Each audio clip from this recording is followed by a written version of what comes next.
Kisah Ashabul Kahfi. Kisah Ashabul Kahfi adalah kisah yang menceritakan tentang 7 orang pemuda yang tertidur dengan sangat lelap, atau lebih tepatnya Allah tidurkan di dalam sebuah gua selama kurun waktu 309 tahun. Kisah ini terjadi sebelum masa Nabi Muhammad SAW. Para pemuda itu bersembunyi di dalam gua untuk melarikan diri dari kekejaman raja yang memimpin negerinya.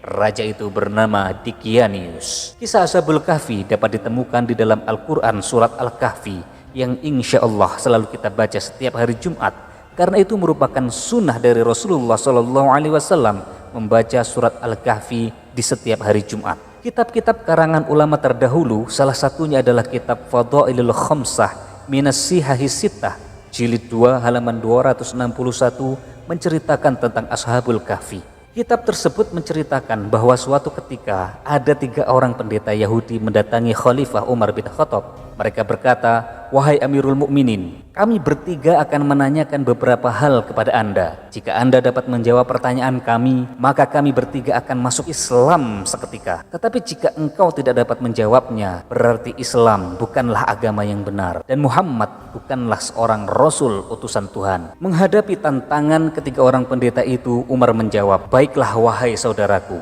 apa yang ingin kamu tanyakan?" Kemudian salah satu dari ketiga pendeta itu maju dan berkata, "Wahai Khalifah, dengarkan, kami ingin menanyakan kepada engkau beberapa hal yang jarang sekali orang ketahui. Pertanyaan pertama kami, kapan pintu surga itu dikunci? Pertanyaan kedua, kapan waktu pintu surga dibuka? Dan kemudian ketiga, beri nama kuburan yang bisa berjalan dengan penghuninya. Kemudian sebutkan makhluk Allah yang dapat memperingatkan umatnya, tetapi dia bukan dari manusia ataupun dari golongan jin. Coba sebutkan 5 makhluk Allah yang berjalan di bumi tetapi tidak dilahirkan oleh ibu mereka. Dan kemudian coba jelaskan kepada kami kisah tentang seorang pemuda yang mempertahankan iman mereka dengan bersembunyi di dalam gua." Setelah pendeta Yahudi itu berapi-api mengajukan pertanyaannya, Khalifah Umar menunduk dan menjawab, "Wahai saudaraku, dengarkan. Apabila Umar tidak bisa menjawab pertanyaan yang tidak bisa dia jawab, itu tidak memalukan bagi Umar. Akan tetapi ada segolongan dari sahabat-sahabat kami yang bisa dengan sangat mudah menjawab pertanyaan ini." Para pendeta itu kemudian berkata lagi, "Jika ada, ajukan saja wahai Khalifah." Kemudian dipanggillah Salman Al-Farisi oleh Umar. "Salman, kesinilah. Sekarang kamu pergi ke rumah Ali, katakan bahwa Umar memanggilnya." Maka Salman berlari ke tempat Ali bin Abi Thalib. Kemudian dia berkata, "Wahai Ali, Umar memanggilmu." Ada 3 orang pendeta Yahudi yang sedang mendebatnya. Mendengar itu, Ali langsung beranjak pergi ke tempat Umar bin Khattab yang waktu itu masih bersama 3 orang pendeta tadi. Ali berkata, "Wahai Amirul Mukminin, apakah ada tugas untuk saya?" Kemudian Umar menjawab, "Wahai Ali, 3 pendeta ini menanyakan beberapa hal. Jika kita dapat menjawab, mereka akan masuk Islam seketika. Tetapi jika kita tidak dapat menjawab, jangan katakan bahwa Muhammad adalah seorang Rasul dan Islam adalah agama yang benar." Ali terdiam dan kemudian melihat ke arah 3 orang pendeta tadi. "Wahai saudaraku, coba ulangi lagi pertanyaan kalian." Maka majulah pendeta yang bertanya kepada Umar tadi, "Wahai Ali, kami memiliki beberapa pertanyaan yang akan kami ajukan. Sebaiknya engkau langsung saja menjawab setiap pertanyaan yang kami ajukan kepadamu. Pertanyaan pertama, kapankah pintu surga dikunci oleh Allah?" Ali bin Abi Thalib kemudian menjawab, "Syirik kepada Allah. Jika kalian mempersekutukan Allah dengan apapun, maka seluruh amalan kalian tidak akan naik ke langit. Itulah maknanya langit terkunci, surga terkunci." Pertanyaan kedua, kapankah pintu surga akan dibuka oleh Allah? Ali menjawab, pintu surga akan dibuka dengan kalimat La ilaha illallah Muhammadur Rasulullah. Pintu surga dibuka dengan kalimat syahadat. Dengan 2 kalimat syahadat yang diucapkan, maka seluruh dosa di masa lampau akan dihapuskan oleh Allah Subhanahu wa ta'ala. Pendeta kemudian bertanya lagi, "Wahai Ali, coba engkau sebutkan kuburan yang bisa berjalan bersama penghuninya." Maka kata Ali, "Yang kalian tanyakan adalah Yunus bin Matta' atau Nabi Yunus alaihissalam yang berada di dalam perut ikan. Ia dibawa jalan ke 7 samudera selama 40 hari. Itulah kubur yang berjalan bersama penghuninya." Ketika pendeta itu pun terkaget dengan jawaban Ali yang sangat cerdas. Pendeta berkata, Baiklah Ali, engkau benar. Kemudian Ali, coba engkau sebutkan makhluk Allah yang bisa memberi peringatan kepada kaumnya, tetapi dia bukan manusia dan bukan pula jin. Kemudian Ali menjawab, ketika Nabi Sulaiman dan bala tentaranya sampai di lembah semut, terdapat seekor semut yang memimpin kawan-kawannya. Wahai para semut, masuklah kalian ke dalam sarang-sarang kalian, karena nanti kalian akan terinjak oleh Sulaiman dan bala tentaranya apabila tetap di luar. Inilah makhluk Allah yang bisa memberi nasihat kepada kaumnya, tetapi dia bukan manusia, bukan pula jin. Para pendeta itu kemudian menggeleng-gelengkan kepalanya, keheranan dan takjub mendengar jawaban Ali. Kemudian dia berkata lagi, wahai Ali, coba engkau sebutkan 5 makhluk Allah yang berjalan di muka bumi, akan tetapi mereka ini tidak dilahirkan oleh induknya sebagaimana mestinya. Kemudian Ali menjawab, yang pertama Nabi Adam alaihissalam, kemudian Ibunda Hawa atau Siti Hawa, yang ketiga unta Nabi Saleh, yang keempat tongkat Nabi Musa yang kemudian berubah menjadi ular, kemudian kambing pengganti Nabi Ismail alaihissalam. Kelimanya tidak memiliki induk, atau dalam kata lain tidak dilahirkan dari sebuah induk atau seekor induk atau seorang induk sebagaimana makhluk lain mestinya. Setelah itu 2 dari ketiga pendeta tadi mengucapkan 2 kalimat syahadat, mengakui bahwasanya Islam adalah agama yang benar. Asyhadu an la ilaha illallah wa asyhadu anna Muhammadar Rasulullah. Sekarang tersisa 1 orang pendeta yang enggan masuk Islam. Kemudian dia berkata, tunggu dulu wahai Ali, 2 kawanku memang sudah masuk Islam, akan tetapi aku masih memiliki 1 pertanyaan lagi yang mungkin saja tidak bisa engkau jawab. Coba engkau ceritakan kepada kami kisah tentang para pemuda yang bersembunyi di dalam gua untuk mempertahankan iman mereka. Ali menjawab, baiklah, akan aku terangkan seperti apa yang ada di dalam Al-Quran. Pendeta itu kemudian menyela, kalau dari Al-Quran kami sudah mendengarnya. Kami ingin engkau detil menerangkannya seperti yang disampaikan oleh Rasulullah kepadamu. Maka Ali menjawab, baiklah wahai saudara-saudaraku, sekarang benarkanlah duduk kalian. Duduklah yang baik dan mulailah bertanya, pertanyaan apapun yang ingin kalian tanyakan. Pendeta itu kemudian berkata, wahai Ali, kalau engkau memang tahu, katakanlah kepadaku nama-nama mereka. Siapa nama rajanya? Siapa nama anjingnya? Apa nama gunungnya, apa nama gua, dan kisah mereka dari awal sampai akhir, ceritakanlah kepadaku. Mendengar pertanyaan terakhir yang diajukan ini, Imam Ali kemudian merapikan posisi duduknya. Beliau mengangkat kedua lututnya dan kemudian dililitnya dengan surban supaya tidak bergeser. Beliau menarik nafas dalam, kemudian tersenyum dan menjawab satu persatu pertanyaan seputar Ashabul Kahfi. Sebelum melanjutkan kisah ini, mari kita dukung channel Teman Bercerita ini untuk semakin berkembang dengan cara mensubscribe dan menyalakan tombol loncengnya. Tekan tombol like dan silakan share video ini supaya banyak yang tahu tentang kisah ini dan supaya kisah ini tidak berhenti kepada kalian. Semoga yang kalian lakukan dinilai pahala oleh Allah Subhanahu wa taala karena membantu mensyiarkan kisah Islami pada masyarakat Indonesia dan juga dunia. Amin. Sayyidina Ali radhiyallahu anhu dengan tersenyum santun menjawab pertanyaan pendeta itu tadi. Beliau berkata, kekasihku Muhammad sallallahu alaihi wasallam pernah menceritakan kepadaku bahwa di daerah Romawi terdapat sebuah kota bernama Afsus yang juga dinamakan Turtus. Nama kota itu di zaman jahiliyah adalah Afsus. Kemudian ketika Islam datang dinamakan Turtus. Mereka mempunyai seorang raja yang solih. Beberapa waktu kemudian raja itu wafat, lalu tersebar berita kematiannya, sehingga seorang raja dari Persia yang bernama Dikyanus mendengar berita tersebut. Dikyanus adalah raja yang sangat zalim dan kafir. Dia datang bersama bala tentara ke kota Afsus dan menjadikannya sebagai kerajaan. Ia membangun sebuah istana sangat megah di sana. Pendeta Yahudi yang bertanya itu kemudian memberi isyarat kepada Ali untuk menghentikan penjelasannya. Wahai Ali, jelaskan kepadaku tentang istana itu beserta ruangan-ruangannya secara lengkap. Ali bin Abi Thalib segera menjawabnya.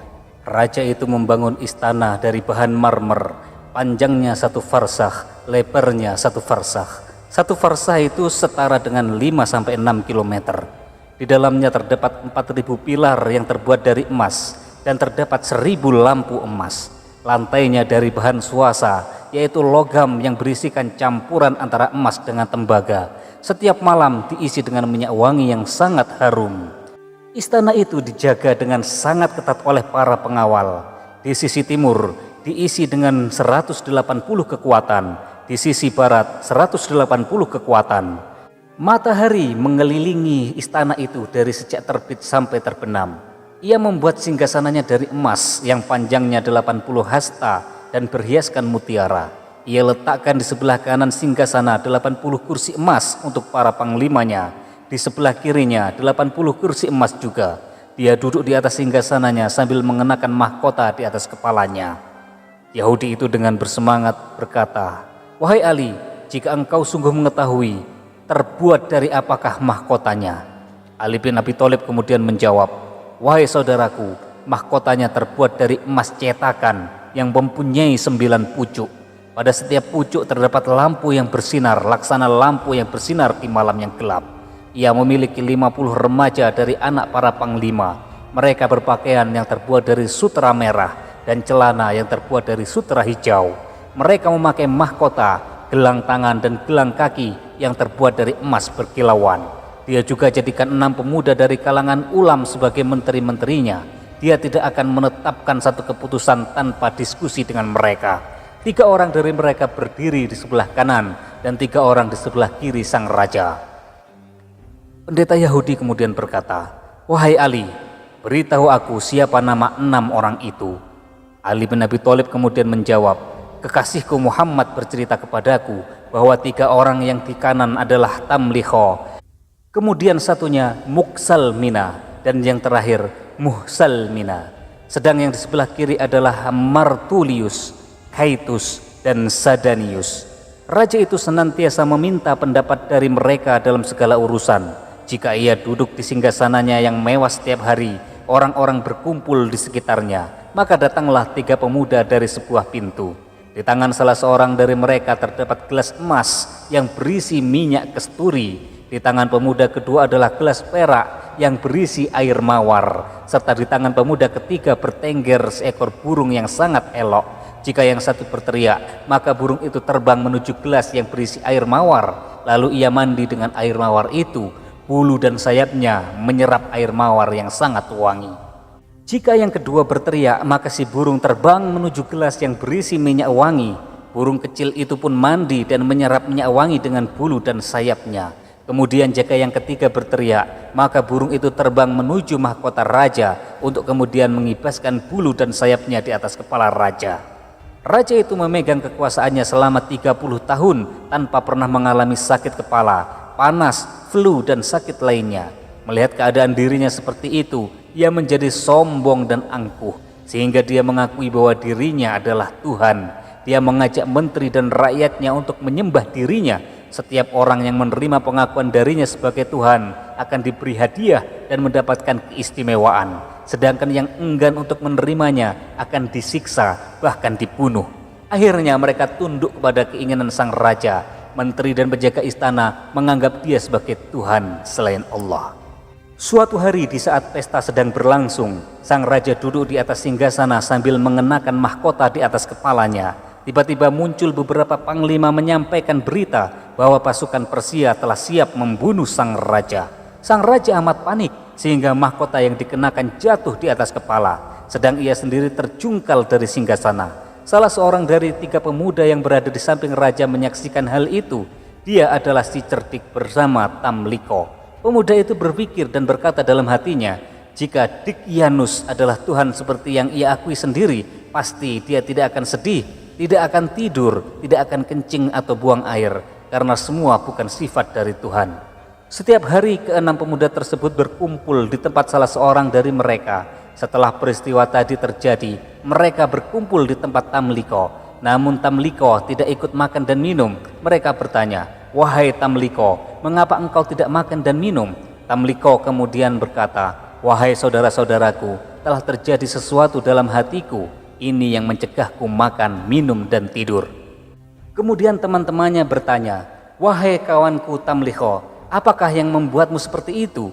Kemudian Tamliho menjawab, "Aku sudah lama sekali berpikir tentang langit, Aku bertanya, siapakah yang meninggikan langit menjadi atap yang kokoh tanpa perlu adanya pengikat di atasnya, tanpa perlu adanya tiang penyangga di bawahnya? Siapakah yang menjalankan matahari dan bulan? Siapa yang menghiasi langit dengan bintang gemintang? Lalu aku berpikir tentang bumi ini. Siapa yang menjadikannya terapung di atas permukaan laut? Siapa yang menahan dan mengikatnya dengan gunung-gunung yang kokoh agar ia tidak tenggelam? Kemudian aku berpikir tentang diriku. Aku berkata, siapa yang mengeluarkanku dari rahim ibu? Siapa yang memberiku makan dan membimbingku? Sungguh ada pencipta dan mengatur semua ini. Dia bukan Dicyanus. 5 pemuda yang lainnya kemudian tersungkur di atas tanah. Dia mencium kedua kaki Tamliko dan berkata, wahai Tamliko, sungguh telah terjadi di hati kami apa yang telah melanda hatimu. Berilah kami petunjuknya, wahai saudaraku. Tamliko kemudian menjawab, wahai saudara-saudaraku, aku tidak mendapatkan jalan untukku dan untuk kalian selain lari dari penguasa zalim menuju penguasa langit dan bumi. Mereka kemudian berkata, pendapat yang benar adalah pendapatmu, wahai saudaraku. Tamliko kemudian bangkit, membeli kurma dengan uang 3 dirham, lalu menyimpannya di dalam selendang.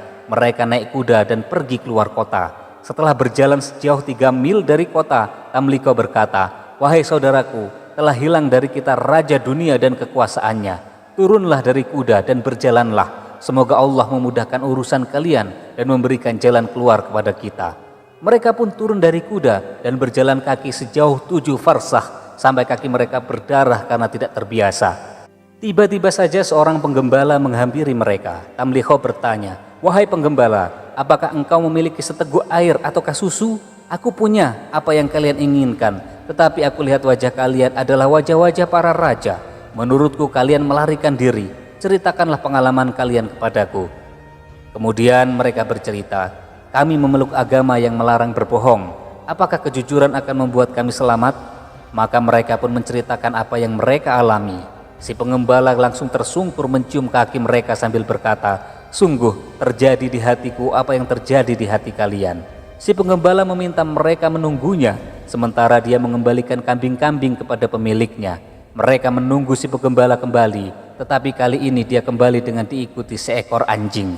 Ketika para pemuda itu melihat anjing, satu sama lain saling berbicara. Kami khawatir anjing ini akan membuka rahasia keberadaan kita dengan gonggongannya. Mereka minta dengan sangat agar si pengembala mengusir anjingnya dengan batu. Anjing itu berwarna hitam pekat, memiliki nama Kitmir. Ketika anjing itu melihat gelagat mereka, anjing itu pun duduk lalu dapat berbicara. Wahai manusia, mengapa kalian hendak mengusirku? Padahal aku bersaksi bahwa tiada Tuhan selain Allah dan tiada sekutu atasnya. Izinkan aku menjaga kalian dari musuh yang akan mengganggu kalian. Aku ingin mendekatkan diri kepada Allah dengan hal itu. Lalu ketujuh pemuda itu pun mengizinkannya. Mereka kemudian melanjutkan perjalanan. Sang penggembala mengajak para pemuda itu untuk menaiki gunung dan bersembunyi di dalam sebuah gua. Orang Yahudi berkata, wahai Ali, apa nama gunung itu dan apa nama gua itu? Ali bin Abi Thalib kemudian menjawab, wahai saudaraku, nama gunung itu adalah Najlus dan nama gua itu adalah Wasit atau Khairam. Ali kemudian melanjutkan ceritanya. Ternyata di dalam gua itu terdapat beberapa pohon yang berbuah dan mata air yang bening. Mereka memakan buah-buahan dan meminum air tersebut.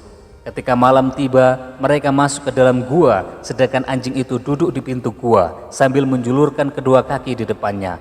Lalu Allah menyuruh malaikat maut untuk mencabut ruh mereka sementara waktu dan menugaskan 2 malaikat lainnya untuk menjaga dan mengurus setiap orang dari mereka. Kedua malaikat itu membolak-balikkan tubuh mereka ke kanan dan ke kiri supaya tidak membusuk.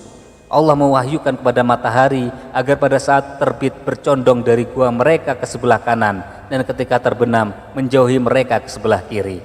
Ketika Raja Dicyanus kembali dari upacara, ia bertanya tentang para pemuda di sisinya. Lalu dikatakan kepadanya bahwa mereka telah meyakini Tuhan selain Dicyanus. Mereka telah keluar dari istana dan melarikan diri darinya. Mendengar hal itu, maka raja pergi dengan 80.000 pasukan berkuda untuk mencari sang pemuda. Sampailah sang raja di sebuah gunung dan ia sendiri yang naik ke atas gunung itu. Kemudian mendekati sebuah gua. Raja melihat para pemuda yang dicari tengah berbaring. Dia yakin para pemuda itu tengah tidur.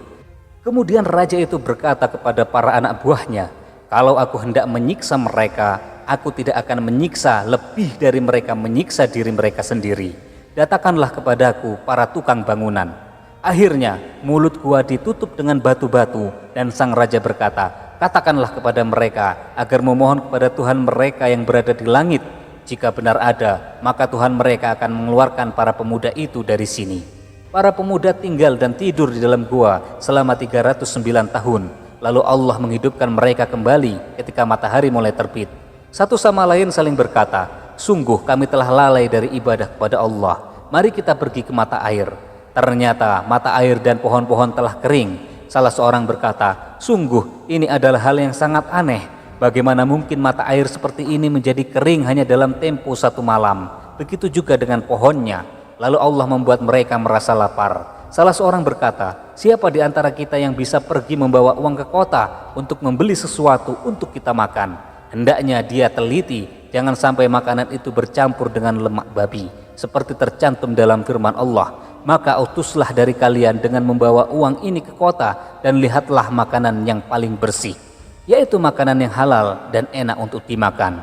Tamliho kemudian berkata, wahai saudara-saudaraku, aku saja yang beli makanan itu. Tetapi wahai pengembala, berikan bajumu kepadaku dan kenakan bajuku ini. Tamliho kemudian mengenakan baju si pengembala dan berjalan melalui tempat-tempat yang tidak ia ketahui. Ternyata di atas pintu gerbang kota berkibar bendera hijau yang bertuliskan, tiada Tuhan selain Allah dan Isa adalah Ruhullah. Pemuda itu terpana melihat bendera itu dan mengusap-usap matanya seraya berkata, apakah aku sedang bermimpi? Saat berlalu ia memasuki kota dan melewati sekelompok orang yang tengah membaca kitab Injil. Beberapa orang menyapanya hingga sampai ke pasar dan menemui seorang pedagang roti. Ia berkata, wahai tukang roti, apa nama kota ini? Tukang roti itu kemudian menjawab, kota ini bernama Afsus. Ia menjawabnya dengan sangat ramah. Siapakah rajamu? Tanya pengembala itu tadi. Abdurrahman, jawabnya singkat. Tamliho berkata, jika Anda benar, sungguh yang kualami ini sangat aneh. Berikan padaku makanan seharga uang dirham ini. Uang dirham yang berlaku pada masa Tamliho berat dan besar, sehingga si tukang roti terheran-heran melihatnya.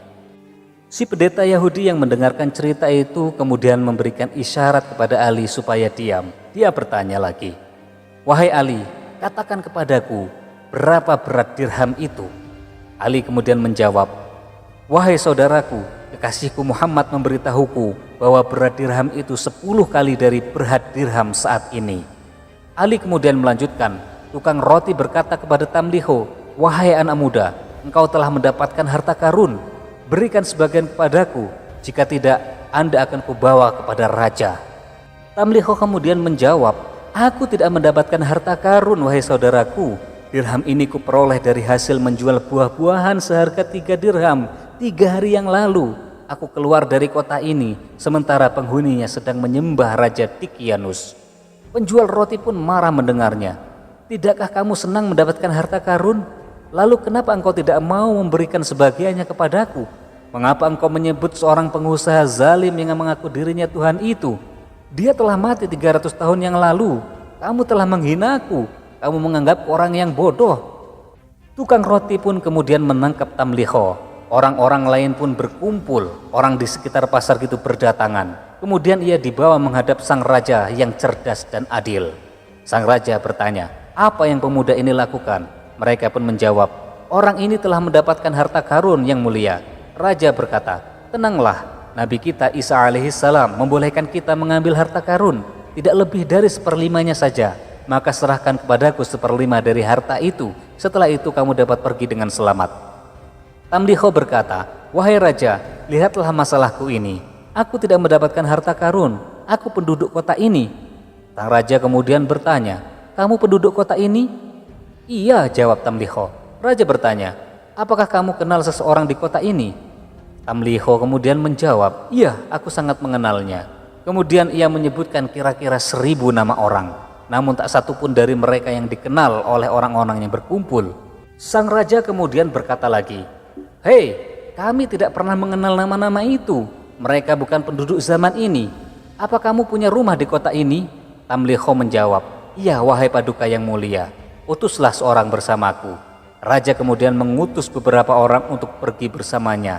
Mereka pergi menuju sebuah rumah yang berada di dataran tertinggi di kota itu. Mereka sampai di satu rumah dan lalu mengetuknya.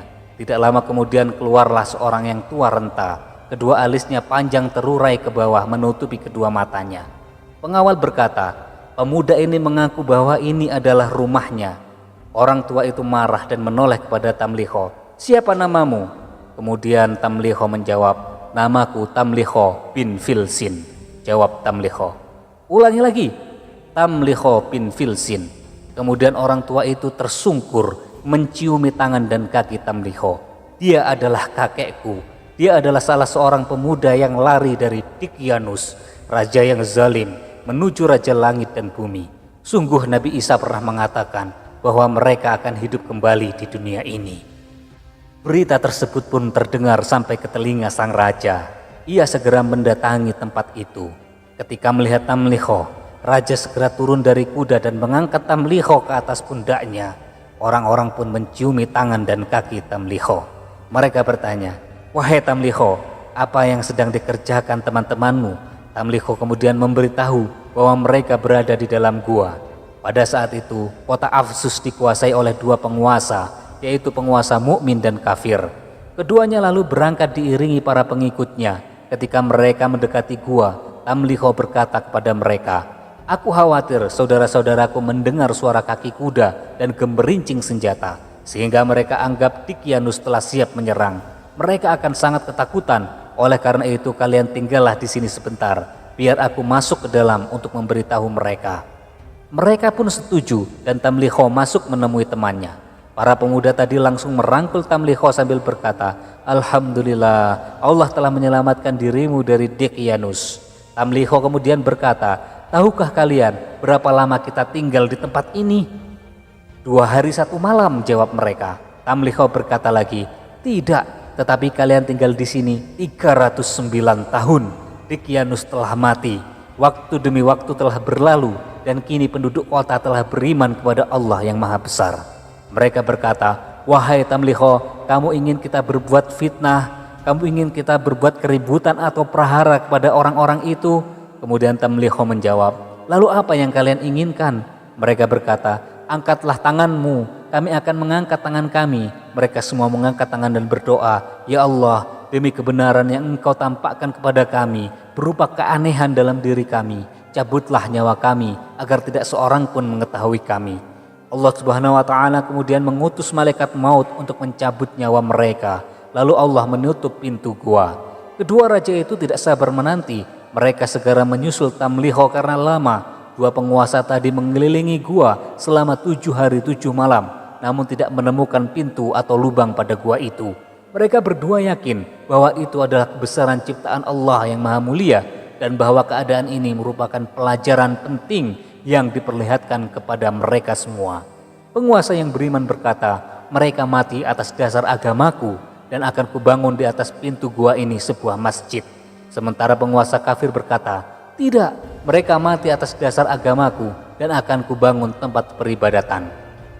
Akhirnya mereka berperang, dan penguasa mukmin mengalahkan yang satunya lagi, yang dijelaskan Allah, dan berkata orang-orang yang menang, akan kami jadikan di atas mereka sebuah masjid.